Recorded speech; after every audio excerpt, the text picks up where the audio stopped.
Hello friends, post market రిపోర్ట్లోకి మన మిత్రులందరికీ స్వాగతం. ఈరోజు డిసెంబర్ 31వ తారీఖు మంగళవారం. మొత్తం మీద 2024 సంవత్సరం అయితే కంప్లీట్ చేసుకున్నాం సక్సెస్ఫుల్గా. అయితే ఈలోపు మార్కెట్లో చాలా అప్ అండ్ డౌన్స్ అనేది జరుగుతూ వచ్చాయి. అది ఫ్రెండ్స్, నిన్నటి రోజున మనం చూసుకున్నట్లయితే యుఎస్ మార్కెట్స్ చాలా వాటికి ప్రాఫిట్ బుకింగ్ జరిగింది, హెవీగా సెల్లింగ్ అనేది జరిగింది. దానివల్ల ఇండియన్ ఐటీ ఏదైతే సెక్టార్ ఉందో అది కూడా నెగిటివ్గా వెళ్ళిపోవడం అనేది జరిగింది. అది ఫ్రెండ్స్, ఎక్స్పెక్టేషన్స్ ఏంటి అనేది మనం చూసుకున్నట్లయితే నెక్స్ట్ రిజల్ట్స్ ఏ విధంగా వస్తాయి అనేది చాలా ఇంపార్టెంట్, ఎస్పెషల్లీ ఐటీ కంపెనీస్. దాని తర్వాత ఏంటంటే ట్రంప్ గారి ఆధ్వర్యంలో ఐటీ సెక్టర్ అయితే పాజిటివ్గానే అందరూ కూడా ఎక్స్పెక్టేషన్ అయితే ఉంది. సో ఎనీహౌ టెంపరీగా మార్కెట్లో ప్రెషర్ ఉంది కాబట్టి దానివల్ల ఐటీ సెక్టర్ అనేది కూడా కొద్దిగా నెగిటివ్గా వెళ్ళడం అనేది జరిగింది. ఇక ఓవరాల్గా సెక్టార్ పర్ఫార్మెన్స్ అనేది మనం తీసుకున్నట్టు ఈరోజు oil and gas, energy, pharma, PSC బ్యాంకులో ఆ స్ట్రాంగ్ రికవరీ అనేది కనిపించింది. ముఖ్యంగా ఐటీ స్టాక్స్ అనేది అండర్ ప్రెషర్లో ఉన్నాయి ఫ్రెండ్స్, ఎందుకంటే యూఎస్లో ప్రాఫిట్ బుకింగ్ అనేది జరుగుతుంది ఈ రెండు కదా, అందుకని ఇండియన్ మార్కెట్స్ కూడా కొద్దిగా ఆ యొక్క సెంటిమెంట్ని సంతరించుకున్నాయని చెప్పేసి చెప్పుకోవచ్చు. ఈ మధ్యకాలంలో ఫ్రెండ్స్ మనం చూసుకున్నట్లయితే ష్రింప్ ఏదైతే ఉందో బిజినెస్, ఆ బిజినెస్ అనేది కొద్దిగా అండర్ ప్రెషర్లో ఉంది. బట్ ఎక్స్పెక్టేషన్స్ ఎలా ఉందంటే 2025లో బాగుంటుంది, దీనికి డిమాండ్ ఉంటుంది అన్న ఎక్స్పెక్టేషన్ రావడం అనేది జరిగింది. అందుకని అవంతి ఫీడ్స్, ఎపెక్స్ ఫ్రోజన్ ఈ రెండు కూడా సిగ్నిఫికెంట్గా ఈరోజు రైజ్ అవ్వడం అనేది జరిగింది. అయితే ఫ్రెండ్స్, ఇక్కడ ఎఫెక్స్ ఫ్రోజన్ అనే కంపెనీ మంచి వాల్యుయేషన్స్ దగ్గర ఉంది. అంత ఫండమెంటల్గా గుడ్ కంపెనీ కాదు, బట్ ఓవరాల్గా ఒకవేళ ష్రింప్ బిజినెస్ అనేది ఎక్స్పాండ్ అయింది లేదా స్ట్రాంగ్గా ఉంది 2025లో అంటే కూడా ఈ పర్టికులర్ స్టాక్ మీద మనం కొద్దిగా ఫోకస్ అనేది చేసుకోవచ్చు లాంగ్ టర్మ్ ఓరియంటెడ్గా. నితిన్ పిట్టి గారు అనమాట, ఏది ఈజీ ట్రిప్ ప్లానర్ కో ఫౌండరు. ఆయన ఏంటంటే 52 crores వర్త్ ఆఫ్ షేర్స్ అనేది సేల్ చేస్తారని చెప్పేసి న్యూస్ రావడంతో ఈ స్టాక్ అనేది ఈరోజు 10% అనేది పడిపోయింది. ఎందుకంటే కో ఫౌండర్ ఎగ్జిట్ అయిపోతున్నాడంటే అది కొంచెం నెగిటివ్ అంశంగా తీసుకునే అవకాశం ఉంది, అందుకని ఆ స్టాక్ అనేది నెగిటివ్గా రియాక్ట్ అయింది. ఫారెన్ పోర్ట్ఫోలియో ఇన్వెస్టర్స్ కావచ్చు, ఫారెన్ ఇన్స్టిట్యూషనల్ ఇన్వెస్టర్స్ కావచ్చు, ఇండియన్ స్టాక్ మార్కెట్ నుంచి ఎగ్జిట్ అవుతున్నట్టు ఈ మధ్యకాలంలో మనం చూస్తూ ఉన్నాం ఫ్రెండ్స్. అయితే డిసెంబర్ సెకండ్ హాఫ్లో వీళ్ళు $1.77 బిలియన్ వర్త్ ఉన్న షేర్స్ అనేది వీళ్ళు ఎగ్జిట్ అయినట్టు తెలుస్తుంది. అయితే డేటా అనేది మనం పరిశీలించినట్టయితే 5వ తారీఖు నుంచి కూడా దాదాపుగా ఒక్కరోజు 2 రోజులు మినహాయించి కంటిన్యూస్గా ఎవ్రీడే కూడా వీళ్ళు సెల్లింగ్ అనేది చేసుకుంటూ వస్తూ ఉన్నారు. నిన్నో అనుకున్నాం మనం, ఏంటి చైనాని మించిపోయి ఐపీఓస్ అనేది ఇండియాలో రిలీజ్ అవుతున్నాయని చెప్పేసి. వాటన్నిటికి కూడా మంచి ఆదరణ అటు ఇన్స్టిట్యూషన్స్ నుంచి కావచ్చు, రిటైల్స్ నుంచి కావచ్చు రావడం అనేది జరుగుతుంది. అయితే ఎగైన్ ఏంటంటే ఫ్రెండ్స్, మళ్ళీ వీళ్ళు చాలా ఐపీఓస్ అనే దానికి గ్రీన్ సిగ్నల్ ఇవ్వడం జరుగుతుంది. సో డెఫినెట్గా ఎఫ్ఐఎస్ ఎగ్జిట్ అయిన తర్వాత ఎవరైతే పెద్ద పెద్ద ఇన్స్టిట్యూషన్స్ ఐపీఓస్ అనేది బై చేసి హోల్డ్ చేస్తున్నారో వాళ్ళు కూడా నెట్ సెల్లర్స్గా మారే అవకాశం ఉంది. అండ్ బ్లూ చిప్ కంపెనీస్ని మనం సెలెక్ట్ చేసేటప్పుడు ఒకప్పుడు సిచ్యువేషన్ వేరు, ఇప్పుడు సిచ్యువేషన్ వేరు ఫ్రెండ్స్, ఎందుకంటే చాలా ఐపీఓస్ అనేది రిలీజ్ అయినాయి. అండ్ ఏంటంటే వీళ్ళు కూడా వాళ్ళకి కాంపిటీషన్ ఇచ్చే అవకాశం ఉంది. కాబట్టి బ్లూ చిప్ కంపెనీస్ని ఏ వాల్యుయేషన్స్ పడితే ఆ వాల్యుయేషన్స్ అనేది మనం ఇన్వెస్ట్మెంట్ అనేది చేయకూడదు. ఎందుకంటే ఈ మధ్యకాలంలో మనం చూస్తున్నాం ఎవ్రీడే కూడా 4-5 ఐపీఓలు అనేది వస్తూ ఉన్నాయి. కాబట్టి డెఫినెట్గా వీళ్ళ నుంచి ఎంతో కొంత సిగ్నిఫికెంట్ కాంపిటెన్స్ అనేది వాళ్ళకి వచ్చే అవకాశం ఉంది. దాన్ని కూడా మనం దృష్టిలో పెట్టుకుని బ్లూ చిప్ కంపెనీస్ అనేది సెలెక్ట్ చేసుకోవాలి. ఇక యూనిమెక్ ఏరోస్పేస్ ఈ స్టాక్ అనేది సిగ్నిఫికెంట్గా లిస్టింగ్ అనేది జరిగింది. లిస్ట్ అయిన రోజు ఆల్మోస్ట్ ఏంటంటే ఇన్వెస్టర్స్ యొక్క మనీ అనేది డబుల్ అయిందని చెప్పేసి చెప్పుకోవచ్చు. ఇక జికా లాజిస్టిక్స్ లోవర్ సర్క్యూట్లో ఓపెన్ అయినాయి 5%, ఎందుకంటే మోర్గన్ స్టెయిన్లే అండర్ వెయిట్ అనే కాల్ ఇవ్వడం అనేది జరిగింది. ఫ్రెండ్స్, ఓవర్ వెయిట్ అంటేనేమో యాడ్ చేసుకోండి అని చెప్పేసి, అండర్ వెయిట్ అంటేనేమో మీ దగ్గర ఉన్న షేర్స్ని ట్రిమ్ చేయండి అని చెప్పేసి దీని మీనింగ్ అని చెప్పేసి చెప్పొచ్చు. డెఫినెట్గా మోర్గన్ స్టెయిన్లే దీని మీద నెగిటివ్గా ఉందంటే అందుకని ఇన్వెస్టర్స్ యొక్క సెంటిమెంట్ అనేది వీక్ అయిపోయిందని చెప్పేసి మనం అర్థం చేసుకోవచ్చు. ఇక ఆర్వీఎన్ఎల్ షేర్ ప్రైస్ ఈరోజు సిగ్నిఫికెంట్గా 8% అనేది పెరిగింది.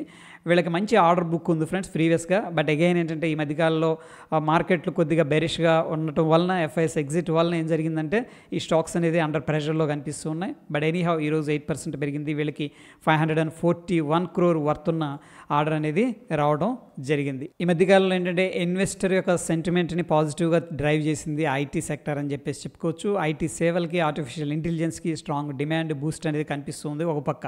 అట్ ద సేమ్ టైం ఈరోజు మనం చూసుకున్నట్టయితే స్టాక్స్ అనేది 2-3% దాకా డ్రాప్ అయిపోయింది.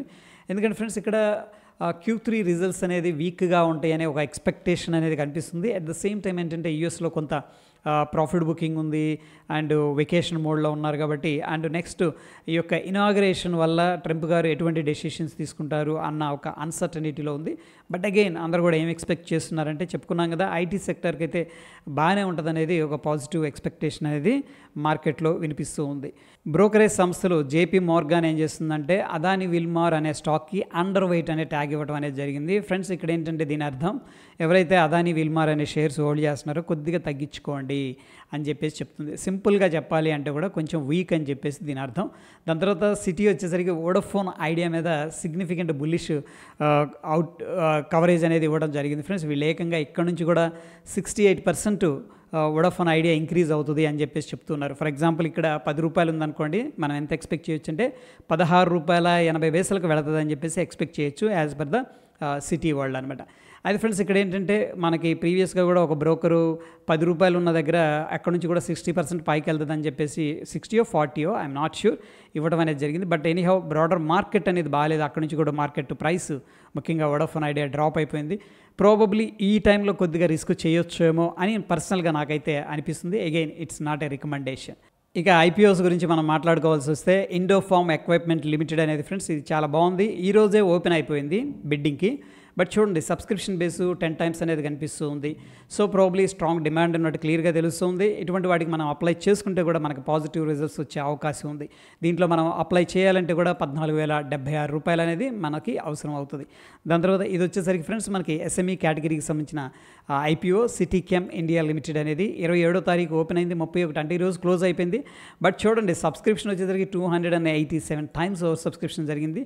అండ్ ఆఫ్ కోర్స్ దీంట్లో ఇన్వెస్ట్ చేయాలి లేదా అప్లై చేయాలంటే మనకి 1,40,000 అనేది అవసరం అవుతుంది.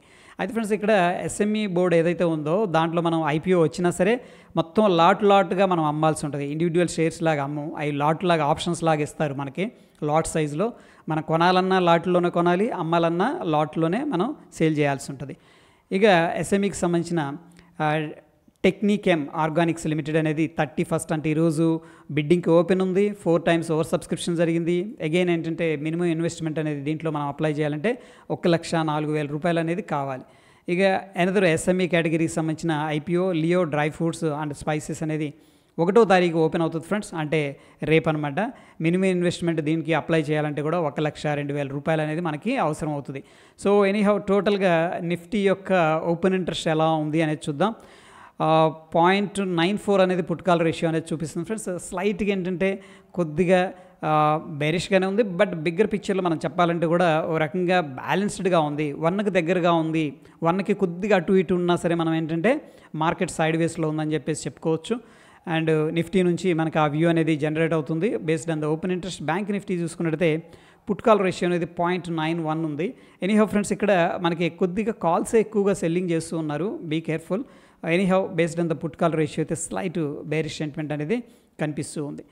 ఇక అపెక్స్ ఫ్రోజన్ అనేది మనం చూసుకున్నట్టయితే ఇది చాలా బ్యూటిఫుల్గా ఈరోజు మంచి మొమెంటం అనేది వచ్చింది. ఓవరాల్గా ఫ్రెండ్స్, ఇక్కడ మనం చూసుకున్నట్టయితే మంచి వాల్యూమ్స్ కూడా పార్టిసిపేట్ చేస్తూ ఉన్నాయి.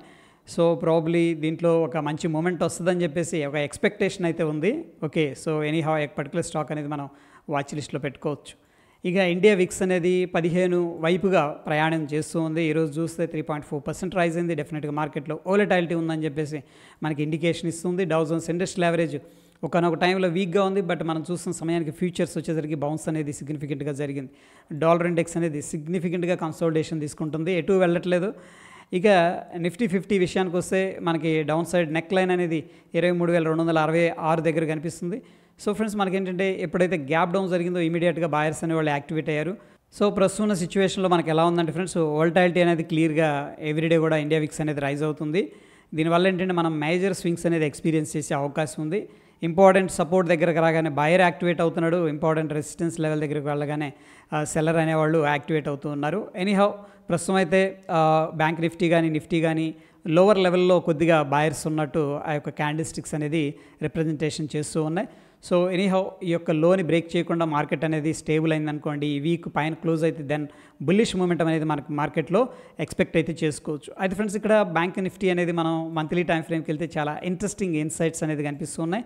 ఇక్కడ వీక్లీ టైం ఫ్రేమ్ చూస్తే కూడా 49,700 అప్రాక్సిమేట్గా ఒక జోన్ అనేది ఇక్కడ కనిపిస్తుంది. ఈ లెవెల్కి వచ్చినప్పుడల్లా బాయర్స్ అనేవాళ్ళు యాక్టివేట్ అవుతున్నారు.